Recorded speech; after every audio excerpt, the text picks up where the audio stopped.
오늘 우리에게 주시는 하나님의 말씀은 마가복음 1장 14절부터 20절까지의 말씀입니다.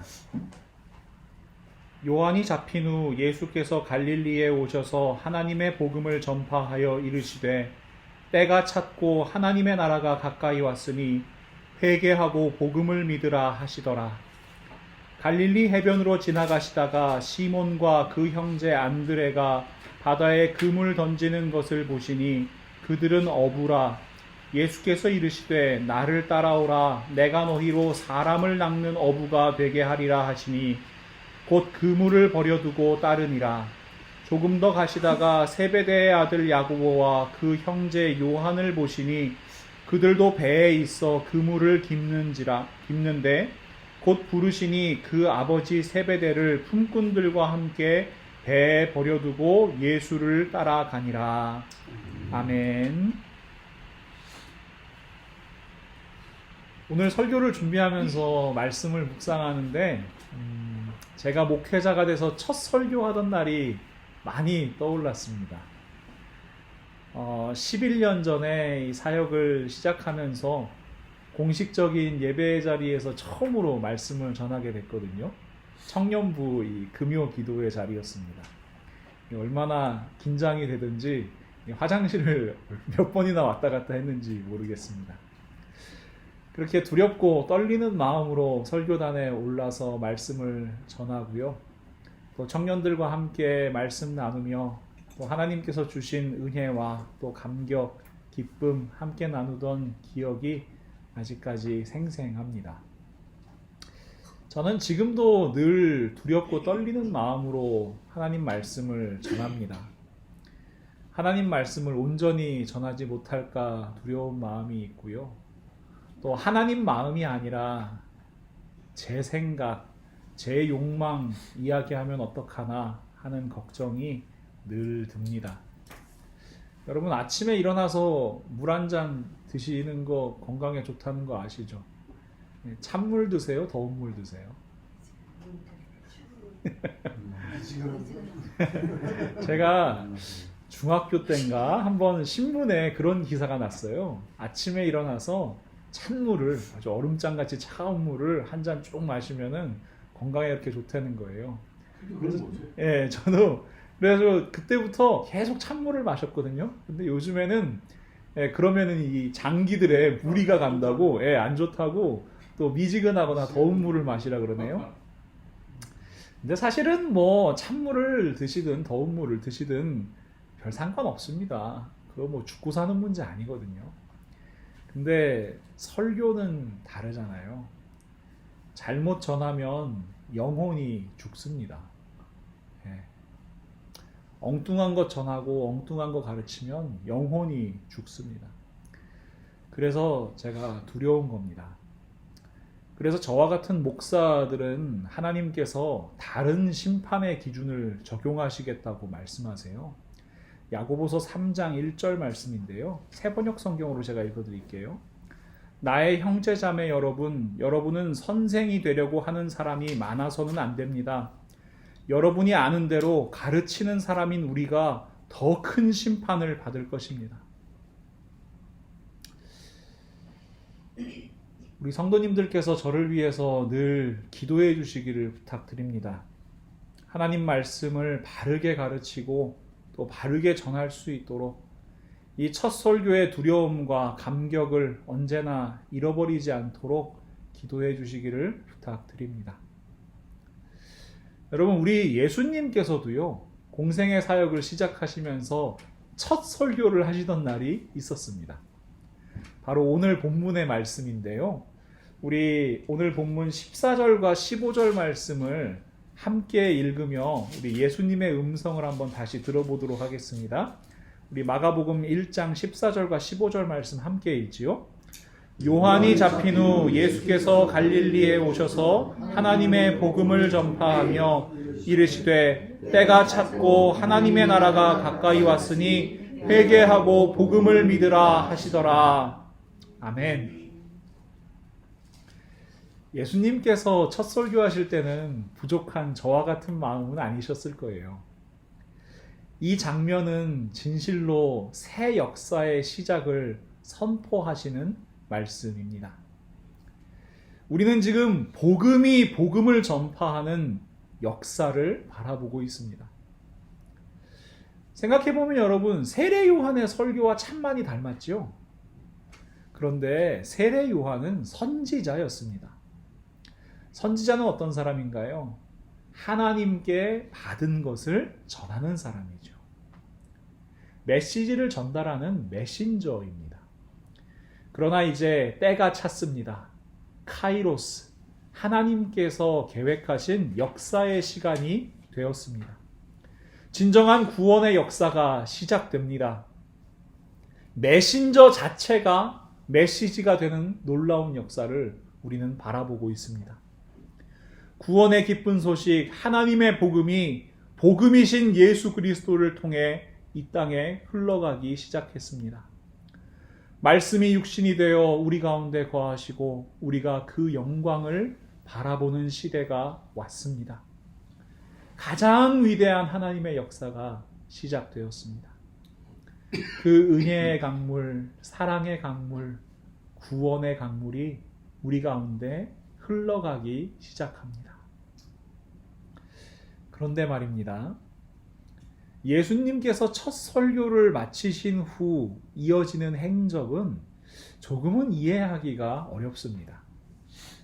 첫 설교를 마치신 예수님께서는 제자들을 부르십니다. 마가복음 1장 16절부터 20절 말씀을 제가 다시 한번 읽어드리겠습니다.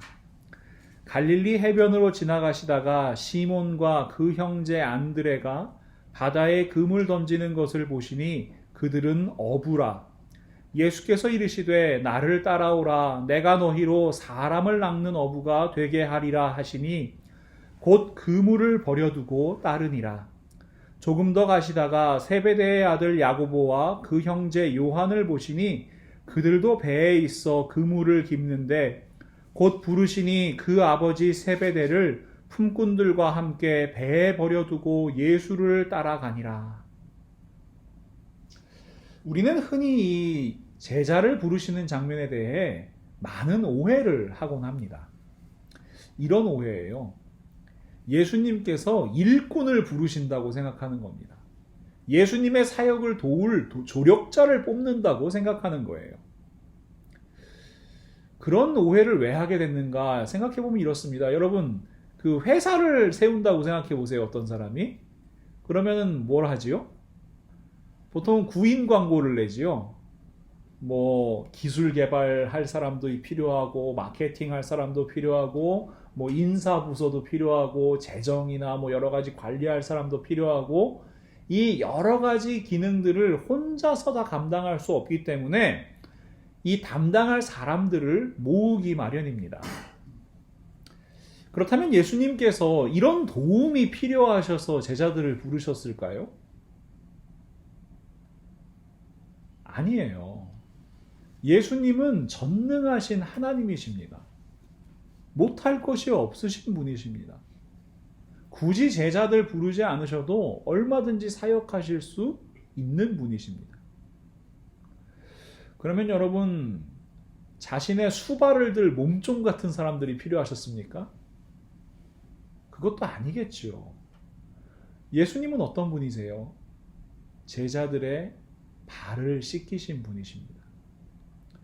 섬김을 받으러 이 땅에 오신 것이 아니라 섬기러 이 땅에 오셨습니다. 자기 목숨을 많은 사람을 위한 대속물로 주기 위하여 이 땅에 오셨습니다.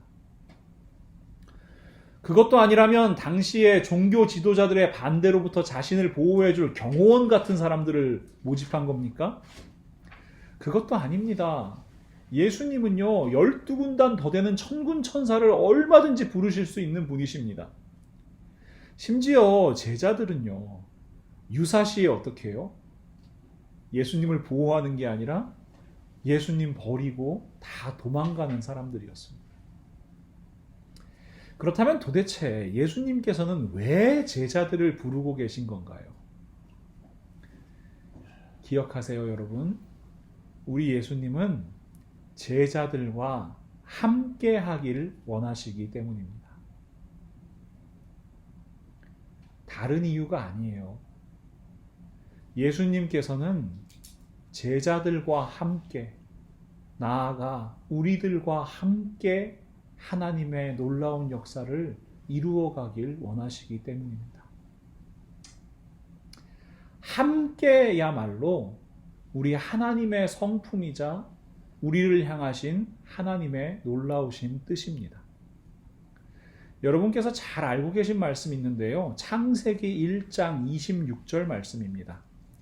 하나님이 이르시되 우리의 형상을 따라 우리의 모양대로 우리가 사람을 만들고 그들로 바다의 물고기와 하늘의 새와 가축과 온 땅과 땅에 기는 모든 것을 다스리게 하자 하시고, 하나님께서 뭐라고 말씀하시냐면요, 우리의 형상을 따라 우리의 모양대로 우리가 사람을 만들자라고 말씀하세요.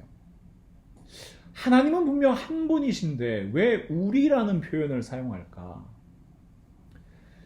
구약신학계에서는 이 우리라는 표현이 장엄복수형이라는 특수한 문법으로 봐야 된다, 이런 시각이 존재해요.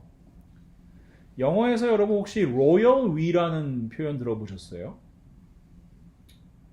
왕이 자기 자신을 가리킬 때 I라 그래야 되잖아요. 근데 we라고 표현을 해요. 그러니까 한국말로 하면 짐이 뭐 그럴 때 하는 그런 표현처럼 I라는 단어 대신에 we라는 표현을 하는 영어 표현이 있거든요. 이런 것을 장엄복수형이라고 합니다. 히브리어에도 이러한 장엄복수형이 존재해요. 열왕기상 8장 27절 말씀 보시면 하나님이 참으로 땅에 거하시리이까 하늘과 하늘들의 하늘이라도 주를 용납하지 못하겠거는 하물며 내가 건축한 이 성전이오리이까. 여기서 하늘들이라고 번역된 단어가 바로 샤마임이라는 단어거든요. 이 샤마임이라는 단어는 샤마라는 게 원래 하늘이에요. 근데 이 임이라고 하면은 이 복수형 어미예요. 그러니까 샤마임 하면 하늘들인데 이것이 뭐 하늘이 여러 개 있다 이런 게 아니라 그만큼 이 하늘이 크고 넓고 광활하고 아주 장엄하다, 이런 것을 표현하기 위한 이 장엄복수형 표현이 샤마임이라는 거죠. 그래서 하나님께서 자신을 가리켜 우리라고 표현하신 것을 전능하신 하나님, 정말 천지 만물을 창조하시고 우리를 지으신 하나님을 이 장엄하게 표현하는 방법이다, 이렇게 주장하는 의견이 있습니다. 그런데요, 여러분, 이 초대교회의 교부들 그리고 정통교회들에서는 이 말씀, 이 우리라는 표현을 삼위일체 하나님을 의미하는 단어라고 받아들였습니다. 저 역시도 이 의견에 훨씬 더 동의를 해요. 뭐냐? 하나님은 분명 한 분이시지만 성부 하나님, 성자 예수님, 성령 하나님께서 다른 위격으로 함께 일하시는 분이시다 라는 것을 이 우리라는 표현으로 우리에게 보여주셨다는 거죠. 예수님께서 세례 받으시는 장면 우리 살펴봤는데요. 그 말씀도 역시 이 삼위일체 하나님의 모습을 우리에게 잘 보여줍니다. 마가복음 1장 9절에서 11절 말씀을 제가 읽어드립니다. 그때 예수께서 갈릴리 나사렛으로부터 와서 요단강에서 요한에게 세례를 받으시고 곧 물에서 올라오실새 하늘이 갈라짐과 성령이 비둘기같이 자기에게 내려오심을 보시더니 하늘로부터 소리가 나기를 너는 내 사랑하는 아들이라 내가 너를 기뻐하노라 하시니라. 요한에게 세례를 받으시는 성자 예수님의 모습이 있습니다. 하늘에서 비둘기같이 내려오신 성령 하나님의 모습이 있습니다. 그리고 하늘에서 말씀하시는 성부 하나님의 모습이 함께 기록된 말씀이 바로 이 예수님께서 세례 받으시는 말씀입니다. 그러니 예수 그리스도의 공생의 사역은 삼위일체 하나님께서 함께 일하시는 모습이라는 것을 우리에게 분명히 보여주시는 것이죠. 이렇게 함께 일하시는 하나님께서 우리와도 함께 일하길 원하십니다. 여러분, 이것이 얼마나 가슴 뛰는 일입니까? 우리 에덴 동산으로 한번 다시 돌아가 볼까요? 창세기 2장 19절에서 20절 말씀입니다.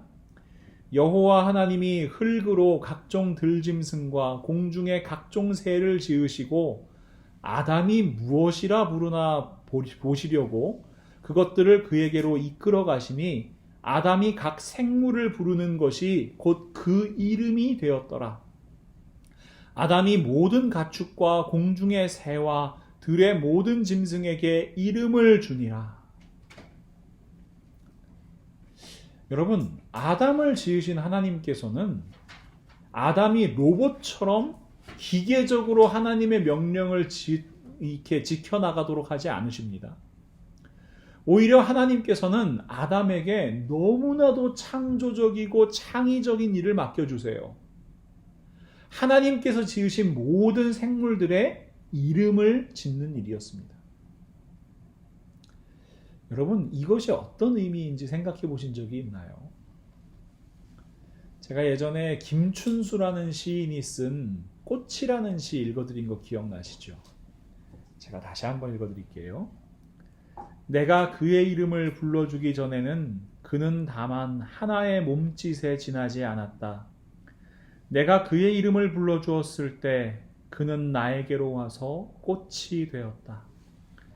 내가 그의 이름을 불러준 것처럼 나의 이 빛깔과 향기에 알맞는 누가 나의 이름을 불러다오. 그에게로 가서 나도 그의 꽃이 되고 싶다.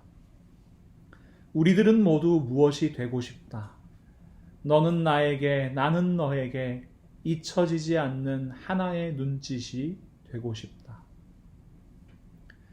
내가 그의 이름을 불러주었을 때 그는 나에게로 와서 꽃이 되었다. 이름을 불러주기 전에 그것은 하나의 몸짓에 지나지 않았습니다. 분명히 존재하지만 존재하지 않았습니다. 그런데 내가 그의 이름을 불러주었을 때 그것이 나에게 꽃이 되었습니다. 여러분, 이름은 곧 존재를 의미합니다. 이름을 불러주어야 그 대상이 인식할 수 있는 존재가 되는 겁니다. 여러분, 존재를 완성하는 것, 존재를 창조하는 것은 창조주 하나님의 권한이지요. 그러니 하나님께서 아담에게 이렇게 하셔도 되는 겁니다. 아담을 앉혀놓으신 다음에, 자, 아담아, 지금부터 내 얘기 잘 들어라. 자, 사자를 이렇게 부르신 다음에, 자, 요거는 사자라고 하는 동물이야. 사자. 따라해봐. 사자. 자, 또 지나간 다음에, 자, 이렇게 등치가 크고 이렇게 코가 길쭉하여. 자, 요거는 코끼리야. 코끼리. 자, 따라해봐. 코끼리.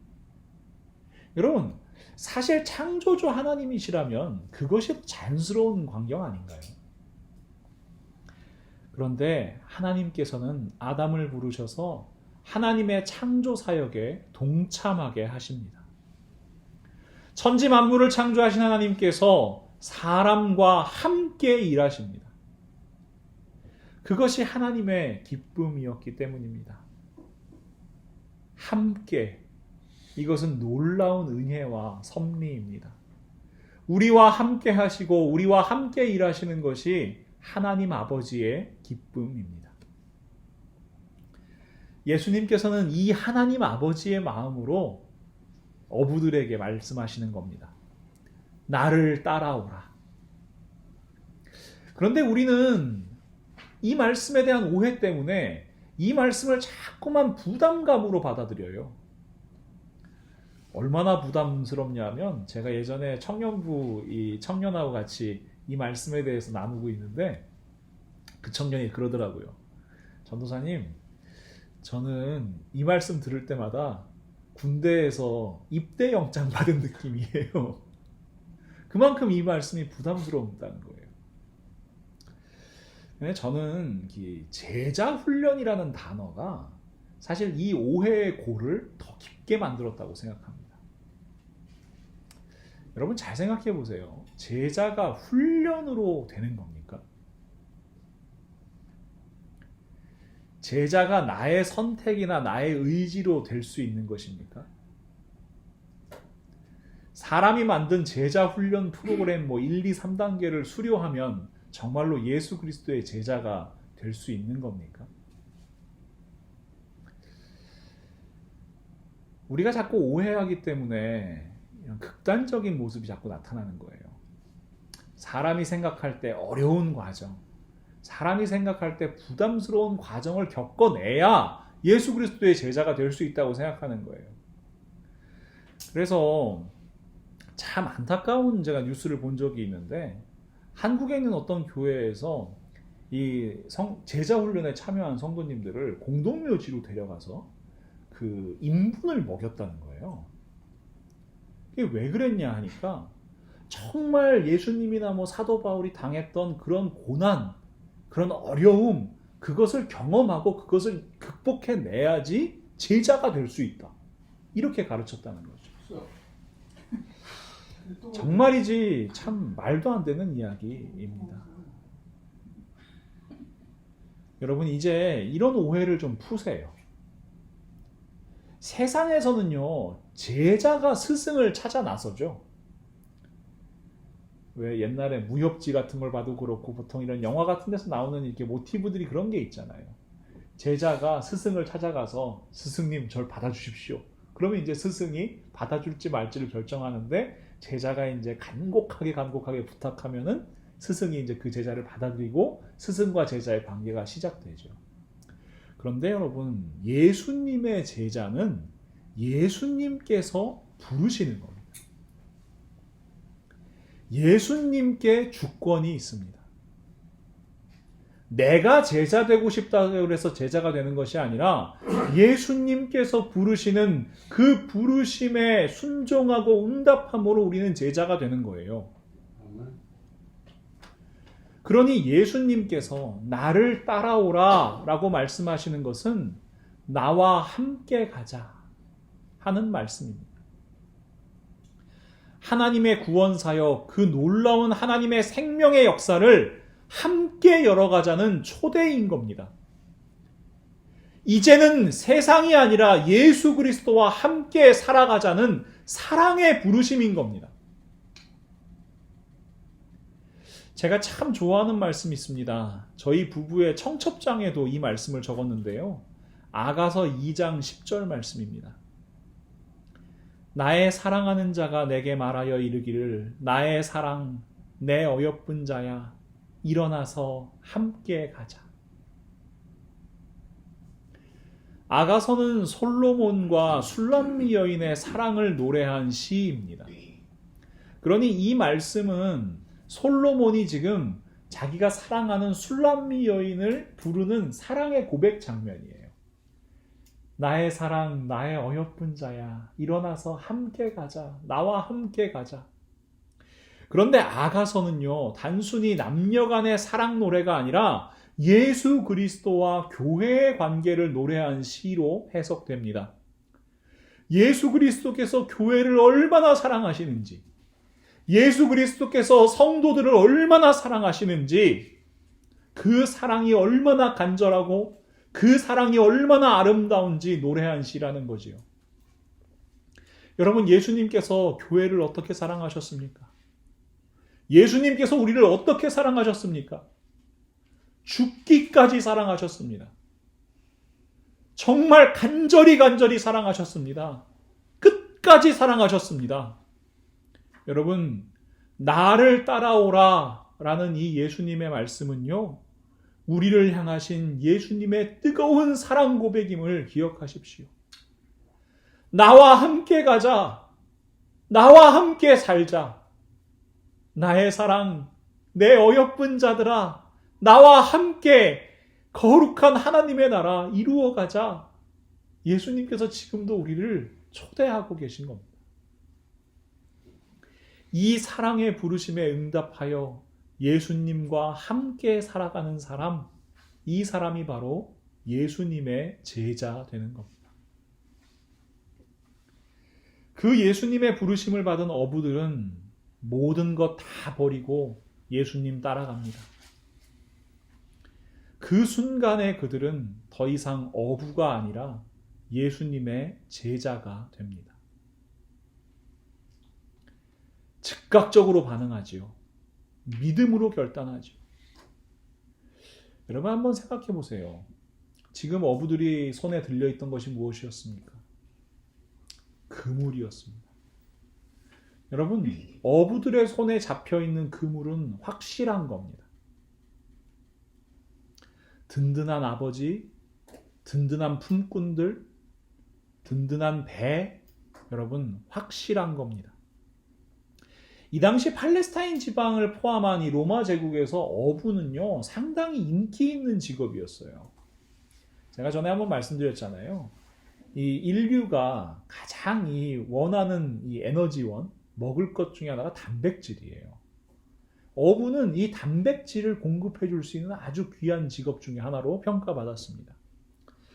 게다가 이 세베대의 아들들 야고보와 요한은요 배는 물론이고 고기 잡는 장비들 그리고 여러 품꾼들을 거느리고 있던 이 수산업을 경영하는 그런 입장이었던 걸로 대부분 추측을 해요. 그러니까 그냥 고기 잡아서 하루 벌어 하루 먹고 사는 일꾼이 아니라 이 지금으로 말하면 뭐 땡땡 뭐 수산 뭐 이런 식으로 이제 그 큰 규모의 사업을 경영하는 사람들이었겠죠. 이 예수님께서 잡히시던 밤에 대제사장의 뜰에서 신문을 당하시는데요. 그 자리에서 이 베드로가 예수님께서 말씀하신 것처럼 예수님을 3번 부인하잖아요. 그런데 사실 베드로는요. 원래 그 대제사장의 뜰에 들어가지 못할 뻔했습니다. 그런데 요한복음 18장 15절과 16절 말씀에 이렇게 기록되어 있어요. 시몬 베드로와 또 다른 제자 한 사람이 예수를 따르니 이 제자는 대제사장과 아는 사람이라 예수와 함께 대제사장의 집들에 들어가고 베드로는 문 밖에 서 있는지라 대제사장을 아는 그 다른 제자가 나가서 문 지키는 여자에게 말하여 베드로를 데리고 들어오니 대제사장과 원래 알고 지내던 제자가 베드로를 데리고 들어왔습니다. 이 대제사장과 원래 알고 있던 제자를 보통 요한이라고 추정을 해요. 그러니까 요한은 어떤 사람이에요? 그 당시 최고 종교 지도자와도 교류가 있던 사람인 겁니다. 아버지 세베대와 함께 운영하던 이 수산업의 규모가 결코 작지 않았을 거예요. 가만히 있으면 어떻게 됩니까? 그 가업 물려받겠죠. 보장된 미래가 있겠죠. 그러나 예수 그리스도를 따라가는 그 미래는 정말로 불확실한 겁니다.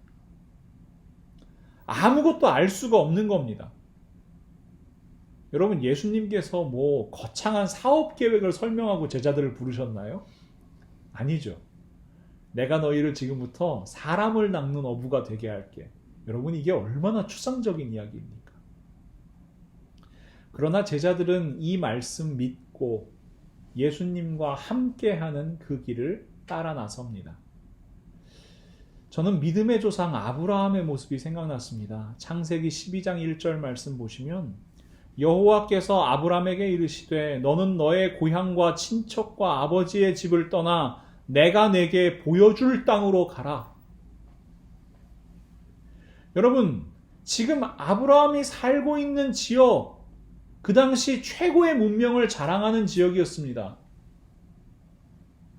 아버지의 집, 친척의 집, 확실한 겁니다. 그런데 하나님께서는 정말 불확실한 곳으로 아브라함을 이끄십니다. 내게 보여준 땅으로 가라고 말씀하지 않으셨습니다. 보여줄 땅으로 가라고 말씀하십니다. 여러분, 사실 아브라함에게 어떤 구체적인 계획도 말씀해 주지 않으세요. 자, 네가 이주할 땅은 여기서부터 몇 마일 떨어져 있는 곳인데 자, 그곳의 연간 강수량이 얼마고 그곳의 토지는 얼만큼 비옥하고 자, 이러이러한 특산물이 나고 네가 목축을 하기에 적합하고 이런 정보들 아무것도 말씀하지 않으십니다. 다만 하나님께서 보여주실 땅으로 가라고 말씀하시는 거죠.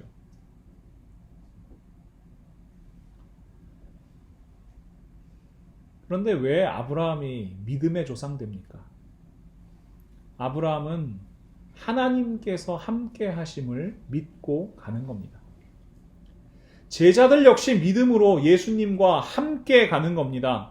예수님의 말씀 믿고 예수님께서 그들과 함께 이루어 가실 그 역사를 믿음으로 바라보며 함께 가는 겁니다. 지금까지 세상만 바라보고 살았습니다. 그러나 이제는 다릅니다. 예수님과 함께 하나님 나라를 바라보고 예수님과 함께 그 나라 이루어가는 예수 그리스도의 제자의 삶이 시작된 겁니다.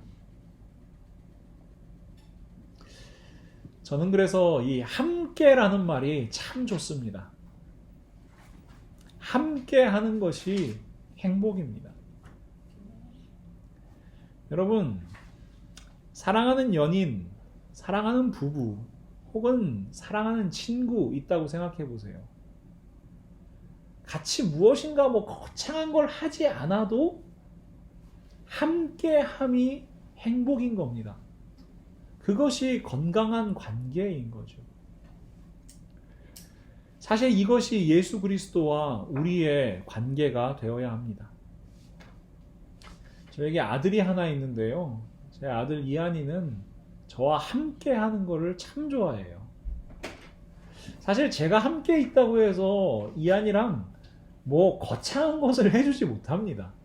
그럴 능력도 없습니다. 그런데 이한이는 저와 함께 있는 것을 그렇게 좋아해요. 그냥 함께 있는 것, 어떨 때는 함께 양치하는 거, 그냥 함께 잠자리에 드는 거, 함께 축구하는 거, 함께 샤워하는 거. 여러분, 그 함께 하는 것이 저의 아들의 행복입니다. 제가 일하다가 좀 늦어지잖아요. 항상 전화해요. 자기 전에. 아빠 언제 와? 네. 여러분, 네. 그런데 언젠가는 깨어질 수도 있을 것 같은 그 행복이 저에게는 너무나 큰 기쁨이에요. 왜요? 함께 할 수 있잖아요. 그런데 여러분, 이것이 우리 하나님 아버지의 마음입니다. 우리와 함께 하시는 것이 너무 좋으신 거예요. 하나님께서 사람을 창조하시고 에덴 동산에서 그 사람과 함께 거하고 함께 이야기하고 함께 일하시는 그 모습이 하나님의 기쁨이신 거예요.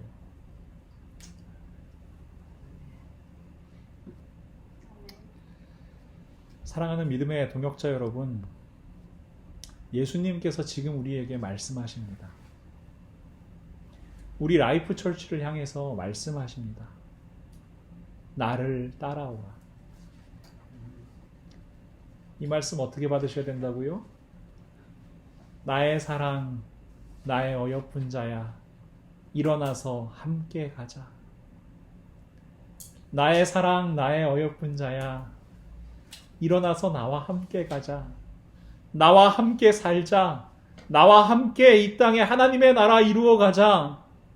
예수 그리스도께서 지금 이 순간에도 우리와 함께 하기를 간절히 원하고 계십니다. 이 초대에 응답하는 사람이 예수 그리스도의 제자입니다. 예수님과 함께하는 삶을 시작할 때 우리는 이미 우리에게 임하신 하나님 나라에서 살아가게 되고요. 우리 안에 창조하신 하나님의 에덴 동산에서 살아가는 사람들 됩니다. 여러분, 예수님의 부르심에 무엇이라고 대답하시겠습니까?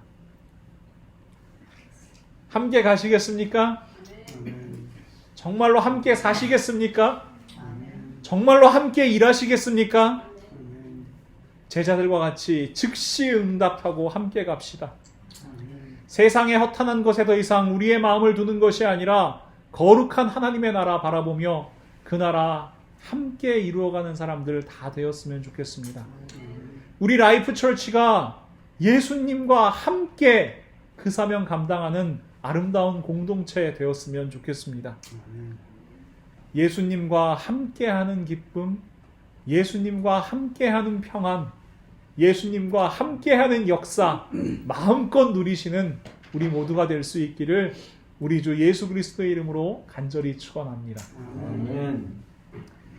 우리 시간 함께 결단하며 기도할까요? 하나님, 참 많이 오해하며 살았습니다. 나를 따라오라는 말씀 부담감으로 받았습니다. 하지만 하나님, 이제는 압니다. 우리와 함께 살고 싶으신 예수님, 우리와 함께 일하고 싶은 예수님, 그 마음 저희에게 알려주심을 감사합니다. 저희들 이제 정말 세상에 허탄한 것이 아니라 예수님과 함께 사는 삶 통하여 이 땅에 거룩한 하나님의 나라 이루어가는 아름다운 하나님 나라 백성으로 살게 하여 주시옵소서. 우리 이 결단의 기도를 한번 같이 올려드리지요. 하늘에 계신 우리 아버지, 하나님께서 사랑하시는 자녀들과 함께 하시고 싶으신 그 하나님의 마음 다시 한번 저희에게 알려주심을 진심으로 감사합니다. 부족하기 짝이 없는 사람들입니다. 연약하기 짝이 없는 사람들입니다. 자꾸만 흔들리는 사람들입니다. 하지만 하나님, 나의 사랑, 나의 어여쁜 자야, 일어나서 나와 함께 가자 말씀하시는 그 하나님 아버지의 마음이 참 좋습니다. 저희를 사랑하여 주시는 그 하나님의 음성, 정말 저희들 전심을 다하여 응답하게 하여 주시옵소서. 이제 더 이상 오해하지 않고 살아가게 하시고, 저희들 예수 그리스도와 함께 이 땅 가운데 우리 하나님 아버지의 거룩한 하나님의 나라 이루어가는 참된 하나님의 백성으로, 참된 그리스도인으로 살아가게 하여 주시옵소서. 더 이상 세상의 허탄한 것 바라보지 않기를 원합니다. 그물을 모두 내버려 두고 아버지와 품꾼들을 내버려 두고 떨쳐 일어나 예수님과 함께 떠났던 제자들의 모습처럼 저희들의 모습 또한 결단함이 있게 하여 주시옵소서. 온전히 하나님의 뜻대로, 하나님의 말씀대로 예수 그리스도와 함께 살아가는 저희 모두 될 수 있도록 하나님 붙잡아 주시옵소서. 하나님, 이 땅이 하나님 앞에 회개하고 돌아서기를 원합니다. 하나님께서 불쌍히 여기시고 회복시켜 주시고 고쳐 주시기를 간절히 원합니다. 하나님, 이 지구가 점점 뜨거워져 가고 정말 그로 인한 자연재해, 천재지변으로 인하여 수많은 사람들 목숨을 잃고 삶의 터전을 잃어가고 있음을 봅니다. 하나님, 정말 그들의 마음 위로하여 주시고 그들에게 지금 이 순간 가장 필요한 것, 하나님께서 함께 계심을 보여주시옵소서. 그들이 다시 용기 내게 하시고 하나님의 위로로 일어서게 하시고 다시 하나님께로 돌아오는 놀라운 역사가 일어날 수 있도록 하나님께서 붙잡아 주시옵소서.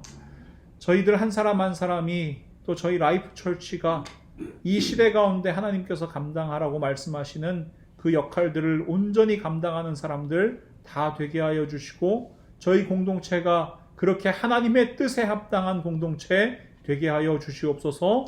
예수님의 이름으로 간절히 기도합니다.